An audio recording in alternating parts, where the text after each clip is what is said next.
زن ساده بی سیاست یه سری رفتار و عادتهای روزمره داره که شاید خودش ندونه همیناست که داره باعث میشه شوهرش یه مرد بی مسئولیت و متوقع و زیاده خواه بشه. یه زن ساده از خورد و خوراک خودش، از رخت و لباس خریدن خودش، از نیازهای اولیه خودش هم تو زندگی متحریش میزنه که پول توی اون زندگی پس انداز کنه و نگه داره، ولی آخر سر هر چی که میخرن به نام شوهرش زده میشه. یه زن ساده تمام مسئولیت‌های بچه رو خودش به عهده میگیره، آموزشش، خریدش، بردن آوردنش، حتی دکتر و مریضیش هم فقط خودش میبره و میاره. اصلا نمیذاره که شوهرش متوجه شه این بچه چه جوری داره بزرگ میشه. یه زن ساده همه خریدای خونه رو چه سنگین چه سبک خودش میره، 20 کیلو بار میاره و اصلا نمیذاره شوهرش متوجه بشه که چه جوری این یخچال پر و خالی میشه.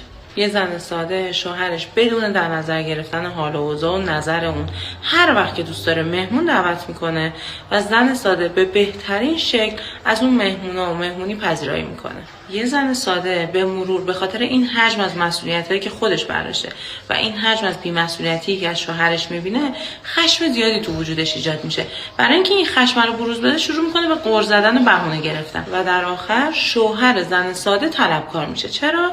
چون میگه زن من یه زن قرقرو و متوقعه. خیلی مراقب روح و جسم خودتون باشین. زندگی مشترکه، اسمش روشه، مشترکه. پس تو این قایق مشترک تنهایی پارو نزن.